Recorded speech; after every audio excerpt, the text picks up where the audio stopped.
Bom, vamos falar sobre a primeira fase da evolução do software. O desenvolvimento do software deu-se em função de quase 5 décadas da evolução dos computadores, onde buscava-se o melhor desempenho de hardware, o menor tamanho e a redução dos custos. Para entendermos a evolução do software, devemos então compreender a base da evolução computacional, que tem o ENIAC como destaque. O ENIAC foi o primeiro computador eletrônico digital de larga escala, construído para quebrar códigos de comunicação e realizar vários tipos de cálculos, principalmente de artilharia, a fim de ajudar as tropas aliadas durante a Segunda Guerra Mundial, contudo, só sendo usado nos primeiros anos da Guerra Fria. O ENIAC foi construído e inicializado na década de 40, sendo composto por quase 18.000 válvulas, utilização que marca a primeira geração dos computadores e originava repetidos problemas de manutenção, pois estas queimavam com frequência. A programação do ENIAC, porém, não era através de linguagens, mas sim por chaves manuais, e embora sua arquitetura seja enorme, a sua velocidade de processamento é muito menor do que as atuais. Sendo assim, embora precário em tecnologia quando comparado à atualidade, o ENIAC permitiu a realização de cálculos e contribuiu para o desenvolvimento da tecnologia e dos computadores, que com bons softwares tanto nos ajudam nos dias atuais. Desta forma, os computadores evoluíram e agora são compostos por dispositivos microeletrônicos com alta capacidade de processamento, e assim também deu-se a evolução do software, pois nos primórdios da década de 50, o desenvolvimento de programas para computadores não compreendia muita importância, e atualmente é uma área extremamente importante. Na primeira fase da evolução do software, ou seja, década de 50, o desenvolvimento deste era feito sob medida para cada aplicação e tinha uma distribuição relativamente limitada, sendo que o software dito pacote, isto é, programas para serem vendidos a um ou mais clientes, estava somente surgindo no mercado. Além disso, embora o fato de os softwares serem personalizados, os projetos eram entregues muitas vezes sem a documentação, o que, hoje em dia, contraria o próprio sentido da palavra software.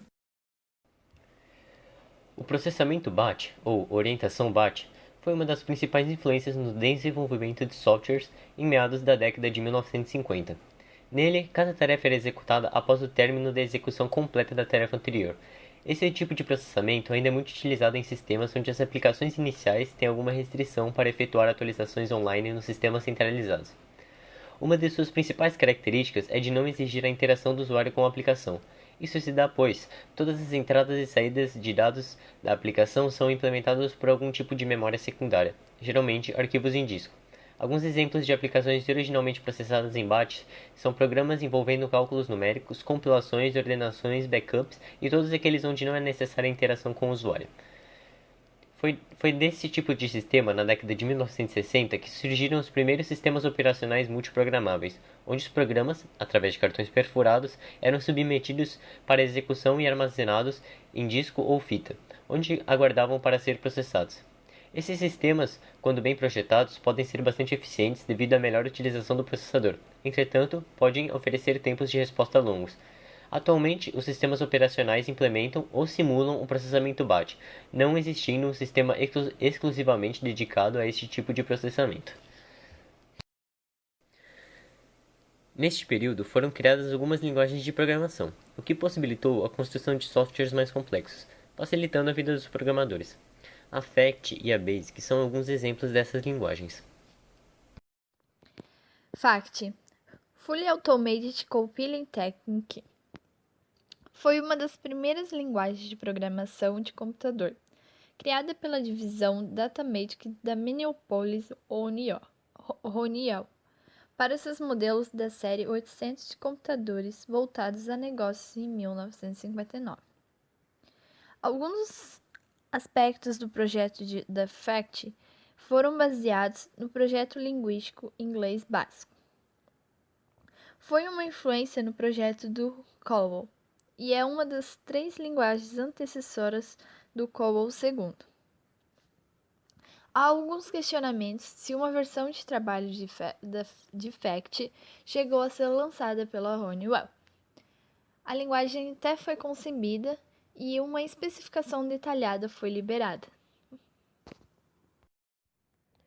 BASIC é uma linguagem imperativa de alto nível, pertencente à terceira geração, originalmente compilada e não estruturada, por ter sido fortemente baseada em Fortran 2. O fato de sua versão original ser compilada se explica por ter sido implementada no sistema de tempo compartilhado, o que faz bastante sentido. Com o tempo, BASIC evoluiu, criando condições para a programação estruturada e até mesmo para a programação orientada a objetos, como é o caso das últimas versões do Visual Basic. Todas as versões de BASIC são geralmente fáceis de aprender, principalmente por serem muito permissivas quando comparadas a linguagens fortemente estruturadas e tipadas, como Pascal. Porém, a aprendizagem de BASIC é muitas vezes informal e é por muitos considerado prejudicial, por não reforçar as regras tradicionais de programação estruturada e outros cuidados de programação, que se tornaram prática quase obrigatória com o tempo. Por sua extrema simplicidade, o BASIC permitia a implementação de interpretadores razoavelmente poderosos em memórias mínimas, o que era uma vantagem enorme em relação aos microcomputadores. Além disso, também foram criados alguns jogos, que influenciaram muito na criação de softwares e trouxeram à tona o fato de que eles poderiam ser usados para entretenimento. Alguns exemplos desses jogos são o Tennis for Two e o Space War. Bom, o Tennis for Two ele foi um videogame desenvolvido em 1958 que, pelo próprio nome diz, simulava um jogo de tênis. Antes desse jogo, pontos amarelos famintos, canalizadores, cogumelos e flores de fogo, as pessoas esperavam horas apenas para jogar videogames em pistas de patinação e fliperamas. Ele foi, indiscutivelmente, um precursor do videogame moderno. E o cérebro deste aparelho era um pequeno computador analógico. Higginbotham ele usou 4 amplificadores operacionais do computador para gerar o movimento da bola, enquanto os outros 6 amplificadores restantes sentiam quando a bola atingia o chão ou a rede. Mas a verdadeira inovação deste jogo é o uso desses transistores de germânio, que estavam se tornando comercialmente disponíveis no final dos anos de 1950. Higginbotham ele usou os transistores para construir um círculo de comutação rápida que levaria as 3 saídas do computador e exibi-los alternadamente na tela do osciloscópio em uma velocidade de 36 Hz. Bom, essa velocidade de 36 Hz para a época ela era muito rápida. E levando em consideração esses transistores de germânio, era uma novidade muito grande ali pela década de 1950, pois antes disso eram usados transistores que não conseguiam chegar a uma velocidade de 36 Hz. Space War. O jogo foi testado pela primeira vez em 30 de julho de 1961, tendo como desenvolvedor o estudante do Massachusetts Institute of Technology, Steve Russell e seus colegas. O programa foi inteiramente desenvolvido no DEC PDP-1, um computador que ocupava uma mesa inteira. Nessa época, não existiam computadores caseiros, e os criadores de Space War não pensavam em ganhar dinheiro com a invenção. Eles queriam criar algum tipo de demonstração, e por isso criaram algumas regras que seu programa deveria seguir. Primeiro, deveria demonstrar as capacidades do computador, usando quase todo seu potencial. Segundo, deveria ser interessante e interativo. E terceiro, deveria envolver o usuário de maneira atrativa e prazerosa, ou seja, deveria ser um jogo. Space War só estaria oficialmente finalizado em 1962, ocupando míseros 2 KB. Russell jamais ganharia $1 pelo jogo, mas isso não quer dizer que outros não lucrariam com ele. Em resumo, no início, cada programa era executado sozinho e tinha total controle do computador, sendo que tudo devia ser programado detalhadamente pelo desenvolvedor, com cautela para não sobrecarregar os hardwares, que eram precários. De 1950 a 1960, os softwares eram produzidos sob medida para cada aplicação através de orientações BAT. Dessa forma, as distribuições dos softwares eram prejudicadas. Praticamente todos os projetos de softwares produzidos ficavam dependentes de uma única pessoa. Não havia quase documentação alguma. Assim, as empresas dependiam muito de seus funcionários, que no caso eram os programadores. O software era desenvolvido pela própria pessoa ou organização que iria utilizá-lo. Suas manutenções eram feitas pela mesma pessoa que o desenvolvia, já que a rotatividade de empregos era baixa.